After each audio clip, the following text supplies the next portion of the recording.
Olá, meus irmãos e amigos, a paz do Senhor Jesus esteja com você, sua família.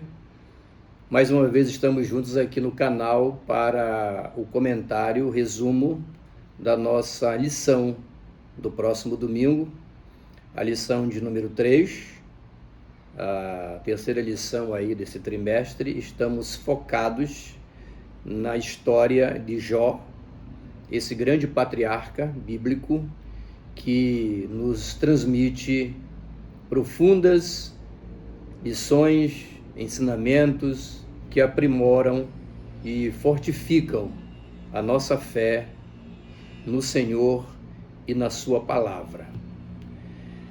A terceira lição traz como título o discurso de Eliú e a manifestação de Deus a Jó. Os objetivos são 3. Verificar como Eliú é injusto ao afirmar que Jó considera-se mais justo do que Deus. Esse é um ponto que diferencia a palavra deste amigo de Jó em relação ao dos outros 3 já estudados. Mostrar como Deus se manifesta sem responder sequer um questionamento de Jó. Vamos perceber na exposição da lição que Jó, ele na verdade fez várias perguntas para Deus, mas Deus não respondeu nada a Jó baseado nas suas perguntas. Ele respondeu tudo a Jó, mas baseado na ciência divina. Explicar como Jó reconhece sua insignificância diante da magnificência de Deus.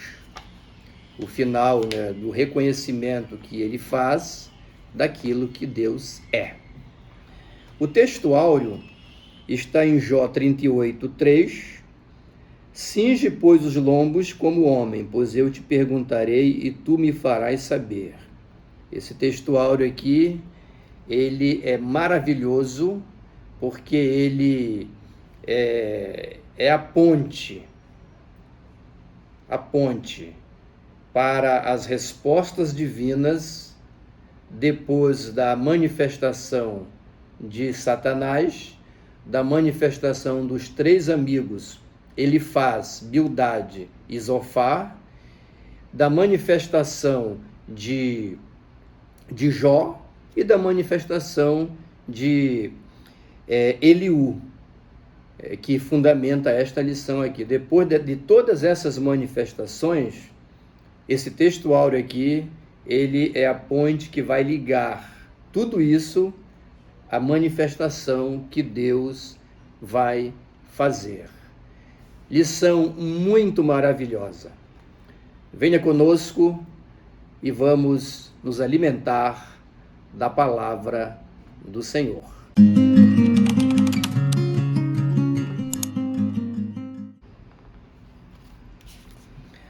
A verdade prática da lição diz assim: Deus governa de maneira justa, nunca mostrando parcialidade em razão da posição de alguém. Deus realmente é imparcial. O primeiro tópico da lição traz o seguinte: as palavras de Eliú. Eliú, queridos, ele era um amigo de Jó, bem mais jovem do que os 3 primeiros que falaram. Se acredita que Eliú estava lá, presente naquele embate entre Jó, não é? E Elifaz, Bildade e Zofar, os 3 primeiros amigos de Jó que se manifestaram. Se acredita que Eliú, o personagem dessa lição, o 4º amigo de Jó, portanto, ele estava presente lá, mas não se manifestou. E se acredita que ele não se manifestou lá porque ele era mais jovem, e deve ter seguido aí uma tradição de permitir que os mais velhos se manifestem. né? Pode ter sido isso. Fato é que ele não falou nada, ele só vem falar agora, depois dos demais. Eliú, ele é o único personagem, Jó, que tem um nome hebraico, o único. Seu nome significa Deus é meu Pai. E ele não levantou nenhuma acusação assim, muito assim incisiva contra Jó. Ele diz algumas coisas que são fortes, né? Mas ele é bem mais ameno do que os 3 primeiros amigos. A base da teologia de Eliú é o seguinte, olha que coisa interessante, o sofrimento é uma correção divina, tem um sentido disciplinador, redentor e pedagógico. A gente começa a entender as palavras de Eliú, né? Quando você lê na Bíblia, na lição, você começa a perceber que a teologia dele se fundamenta nesses aspectos aqui. Tá? Ele foge um pouco, ele não concorda totalmente com a teologia de Elifaz, Bildad e Zofar, mas ele entra com Jó fazendo considerações partindo de outros parâmetros. E a teologia dele difere aqui, porque na teologia dos 3, se Jó sofria, é porque ele estava devendo. Se Jó estava padecendo, é porque ele havia pecado. Se tudo aquilo estava acontecendo com Jó, é porque Deus o estava punindo em virtude de pecados secretos. Basicamente, essa era a teologia dos 3 primeiros amigos de Jó. Eliú, ele se distancia bastante dessas premissas, tá? E ele entende que o sofrimento é uma correção divina, né? E tem um sentido disciplinador, disciplinar uma pessoa, né? E a disciplina, ela sempre deve ter esse sentido de corrigir, de trazer alguém de volta para o propósito. É por isso que Eliú enxerga o sofrimento de Jó como um ato disciplinador de Deus, uma correção, não é? Uma correção. Então, aí ele já admite, igualmente aos outros, que Jó não é tudo aquilo que ele mesmo pensava que era. Tá? Ele deveria estar sendo provado por Deus, mas ele vai nessa linha aqui, de que a provação de Jó é a disciplina de Deus, a correção de Deus, a pedagogia, né? O sofrimento, ele é pedagógico. E nesse ponto de vista, Eliú, ele não está errado. Não está errado, porque realmente as provações da nossa vida, as provações que nós passamos, quando nós sabemos viver as provações, administrar as provações e reagir bem às provações, elas terminam sendo, sim, pedagógicas. Porque elas terminam produzindo em nós, cristãos, o quê?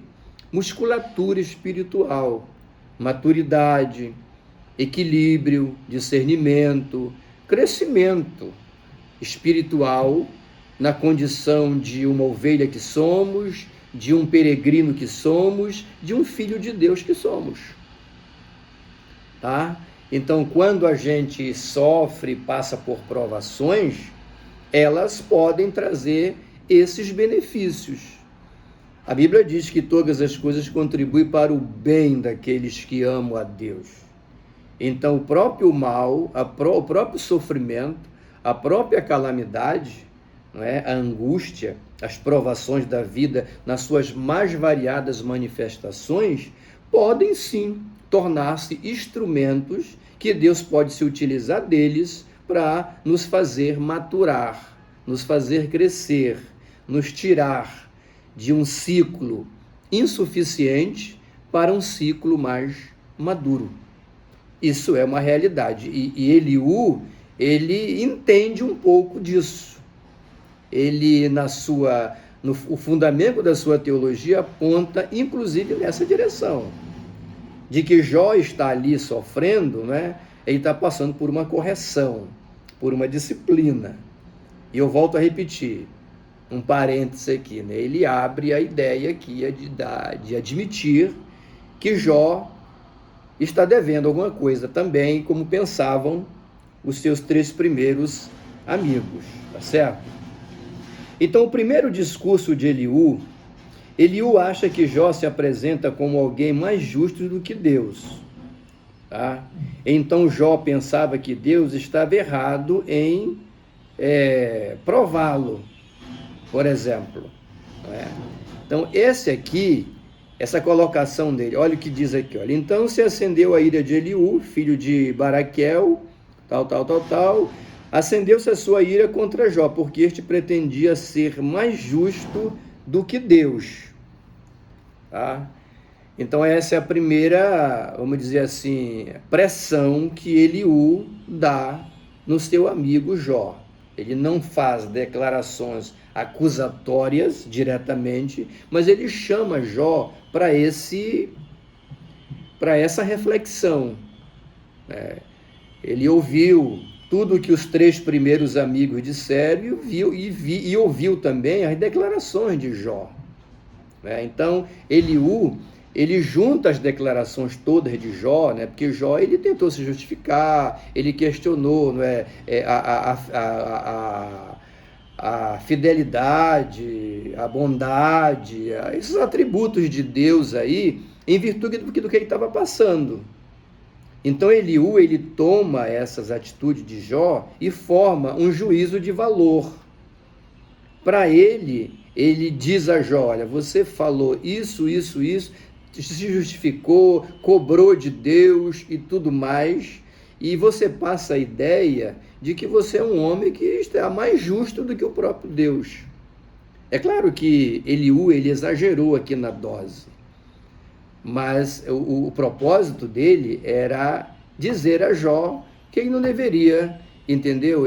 Exteriorizar, expor de maneira veemente, incisiva, as suas qualidades diante de Deus, que isso não teria valor, como ele pensava que tinha. Esse é o fundamento da teologia de Eliú, tá certo? Então, o segundo discurso dele tem uma coisa aqui, né? Interessante, né? O Eliú aqui, ele diz o seguinte: ele não aceitou a defesa de Jó, pois em sua opinião Jó não era inocente conforme afirmava ser. Ele estava indignado com Jó porque se apresentava como alguém mais justo do que Deus. É como se estivesse fazendo assim, ó. Eliú, ele não considerava Jó esse homem pecaminoso que, como os 3 outros amigos consideravam, esse injusto secreto, esse homem mau. Ele não considerava Jó. Mas, em contrapartida, ele também não considerava que Jó fosse tão inocente, tão justo, que possuísse tantas qualidades que desse razão para que ele as invocasse diante de Deus no momento que ele estava sofrendo. Essa é a diferença, né? Repetindo, né? Eliú, ele não via Jó como os outros viam, em termos de gravidade, de erro e pecado, mas também não via Jó como um querubim ungido, de 7 asas, né? Ele achava que Jó, entendeu? Não era isso tudo. Vamos em frente. O segundo discurso de Eliú, ele compartilha com os pensamentos dos 3 amigos de Jó. Jó certamente era um ímpio e Deus não se importa com os bons mais do que com os maus. Era isso que ele dizia. Então aqui ele difere novamente dos 3 amigos de Jó, porque os 3 primeiros amigos de Jó, eles acreditavam que Deus tinha 2 classes, por exemplo, de pessoas, né? Os justos e os pecadores secretos. Os justos, os bons, ele abençoava, e o outro grupo ele punia. E para ele, Jó fazia parte desse segundo grupo. Eliú não pensa assim, não é? Não pensa assim, né? Ele diz que Jó é um ímpio, tem alguma coisa, está devendo alguma coisa, mas Deus não se importa com os bons mais do que com os maus. Ele não acreditava na teologia dos 3 primeiros amigos. E Eliú diz que Deus está dando aos pecadores aquilo que eles merecem e deseja que Jó seja mais provado. Então aqui Eliú, ele pega um pouco mais pesado, né? Ele volta a dizer, ele acredita que Jó não tem toda essa justiça e que o seu sofrimento é fruto de uma punição divina, tá? Na opinião de Eliú, isso aqui é um ponto importante. Isso aqui é um ponto importante, né? Eliú, na sua teologia, ele transmite 2 coisas que são importantes nos nossos estudos, né? Isso não está exatamente na lição, mas isso se complementa, né? Na teologia de Eliú, Deus ele é transcendente, né? Um ser espiritual na sua dimensão divina, mas ele também é imanente. E o que é a imanência de Deus? É esse relacionar-se com a criatura. Nós estamos em dimensões diferentes, nós estamos numa dimensão humana, Deus está numa dimensão divina, completamente acima. Então aqui ele é transcendente, ele é espiritual, ele é intangível, ele é invisível, ele está além de tudo aquilo que o homem possa ter em termos de conhecimento. Isso é a transcendência divina. Mas Deus também é imanente. O que é imanente? É ele descer a essa condição humana aqui e, através de coisas humanas, se relacionar com a sua criação. Esse é outro fundamento da teologia de Eliú. E um dos instrumentos que Deus utiliza nessa interação com o humano é o sofrimento. Então, na teologia de Eliú, o sofrimento é a ferramenta que Deus está utilizando para quê? Para impor a Jó, que deve estar devendo alguma coisa, disciplina, redenção, né? E uma transformação pedagógica, através da pedagogia, para que ele possa ter uma nova visão, reconsiderar, crescer, maturar. Seria isso, esse outro aspecto da teologia deste 4º amigo de Jó, né? Então Deus ele é, repetindo, né, transcendente, ele é imanente, porque se relaciona, e o sofrimento é uma dessas ferramentas. E aqui vem os discursos finais de Eliú, né? É o 3º item do primeiro tópico aqui, né? Eliú, ele pede que Jó pare de dizer coisas para tentar se justificar diante de Deus. Essa é a posição mais importante de Eliú em relação a Jó. Olha, Jó, você tem que parar, não adianta você ficar fazendo esses seus discursos aí de justificativas e questionamentos, entendeu? Você deve parar de fazer isso. Que Deus não estava sendo tão severo com ele. Aí é complicado, né? Na visão de Eliú, não havia uma severidade. Jó estava exagerando. E a terceira coisa é que Deus permite o sofrimento para nos revelar determinadas coisas. Isso já foi dito, né? E que Jó aceite a sua dose de sofrimento, o remédio vindo para o seu bem. Novamente aqui na mesma linha, né? Eliú, ele diz, olha Jó, pare de fazer discursos justificativos, não é? Diante de Deus, porque isso não vai trazer nenhum benefício, né? No fundo, ele dizia, você não tem toda essa moral para estar questionando Deus da forma como você está questionando, né? Deus pune, isso é uma correção que você está sofrendo, e você precisa aceitar a sua dose de sofrimento, que está vindo o quê? Para o seu bem. É isso que Eliú está dizendo. Aí a gente volta, né? O sentido disciplinador, o sentido redentor, pedagógico do sofrimento, segundo a visão deste quarto amigo do patriarca. Ok? E a teologia de Eliú, ela se resumiria da seguinte forma, né? Eliú discorda da teologia de Elifaz, Bildad e Zofar, de que Deus protege os ímpios e pune os pecadores secretos. Ele não acreditava nisso, fazendo aqui uma repetição, né? Ele acreditava que existe maus e bons, mas Deus não se preocupa mais com um e menos com o outro, né? Nesse sentido. E para Eliú, Deus não se importa com os bons mais do que com os maus, como já disse. Segundo lugar, ninguém é absolutamente inocente. Para Eliú, Jó não é esse pecador que os 3 amigos deles diziam que ele era, mas também ele não é esse justo, como o próprio Jó sustenta ser.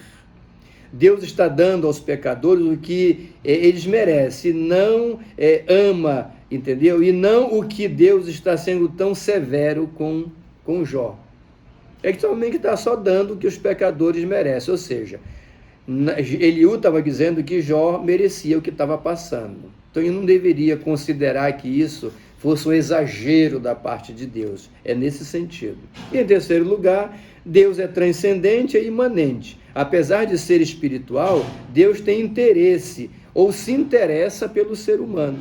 Fazendo isso, às vezes, através de quê? Do sofrimento. E em quarto lugar, o sofrimento tem um sentido disciplinador, de redenção e também um sentido pedagógico, como nós já falamos. Esse é o resumo da teologia do quarto amigo do patriarca Jó. Agora, o segundo tópico da lição, Deus aparece a Jó. Tá? Deus aparece a Jó. Agora, aqui eu queria voltar e fazer a menção do texto áureo, porque eu falei no início do vídeo que esse texto áureo aqui é a ponte, tá? Para a aparição divina diante do patriarca, tá bom? Então, olha só o que está escrito aqui, olha. Jó 38:3. Cinge, pois, os lombos como homem, pois eu te perguntarei e tu me farás saber, tá? Tu me farás saber. Como eu falei no início do vídeo, irmãos, essa declaração aqui de Deus, ela é a ponte que vai marcar a manifestação divina no processo de sofrimento de Jó. Porque até agora, o que é que nós temos? Nós temos as declarações de Satanás, tudo aquilo que ele fez, as suas acusações, as suas propostas, aquela pressão com Deus a respeito de Jó, não é? Depois nós temos o quê? O início do sofrimento de Jó, a perda dos bens, a perda da família, a murmuração da mulher. Ato contínuo, nós temos o quê? A teologia dos 3 primeiros amigos de Jó, não é? Elifaz, Bildad e Zofar. Tudo aquilo que nós já estudamos, aquelas declarações, tudo que nós já aprendemos. Depois disso, nós temos as manifestações de Jó, fazendo a sua defesa, e depois disso nós temos o quê?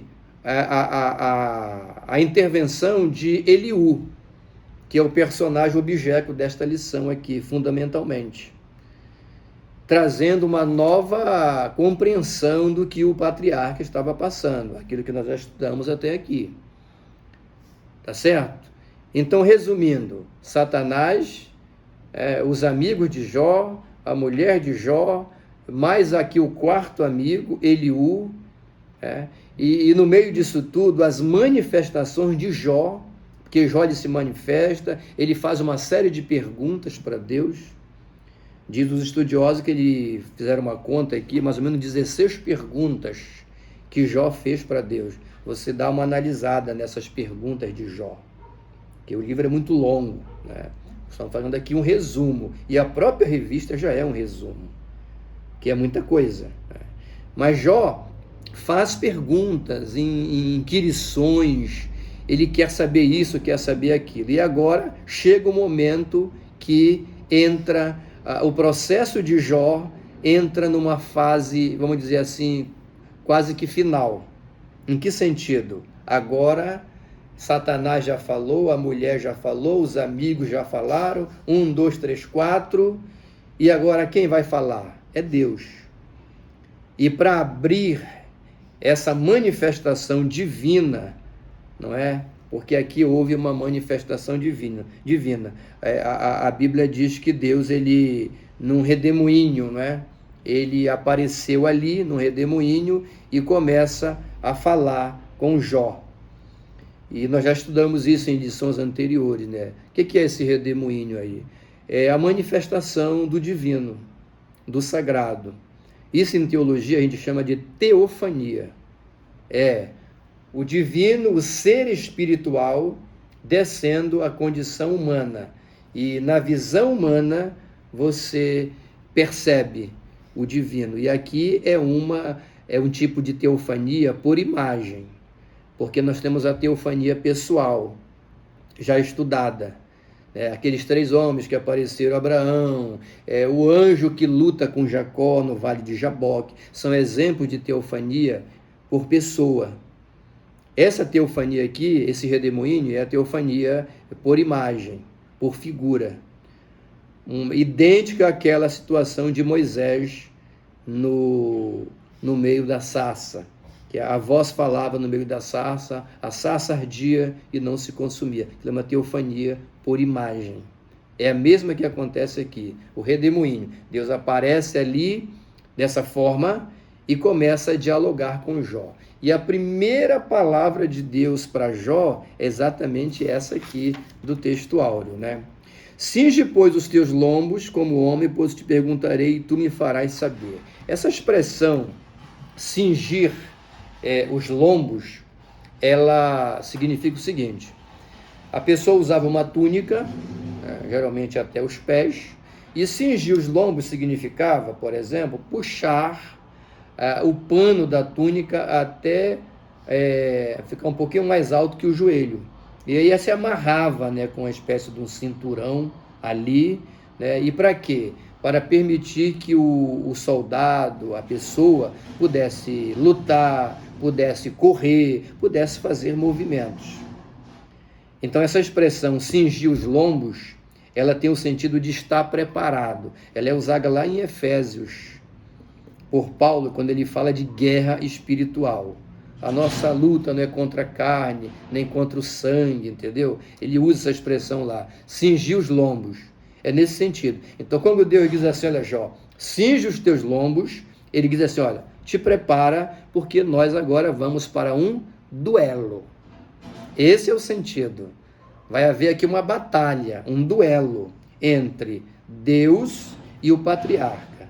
Os demais elementos saíram de cena. Agora é Jó e Deus.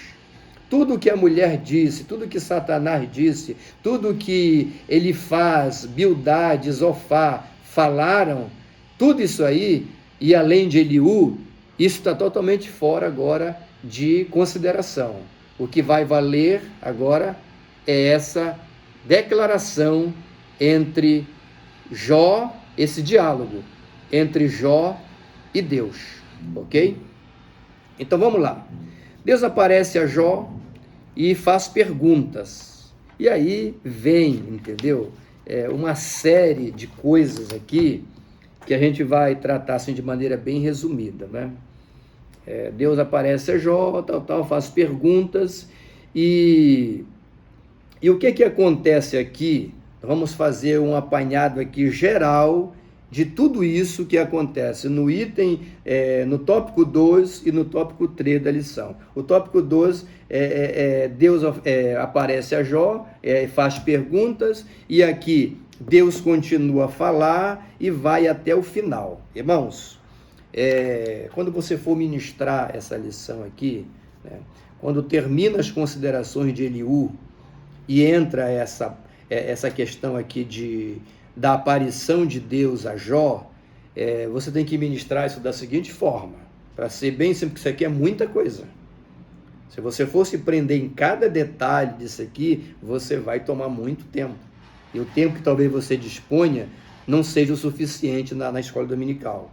Então, para a lição ser bem aplicada, o que você tem que fazer? Você tem que considerar o segundo tópico e o terceiro tópico e fazer, é o que eu vou fazer aqui, esse apanhado geral aqui.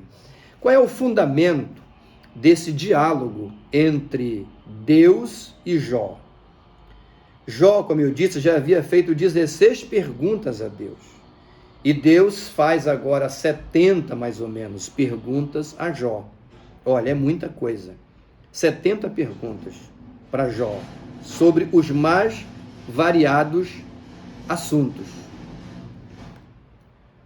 Sobre os mais variados assuntos. Então, qual é o fundamento desse diálogo aqui? O que Deus usa para tentar dizer alguma coisa a Jó?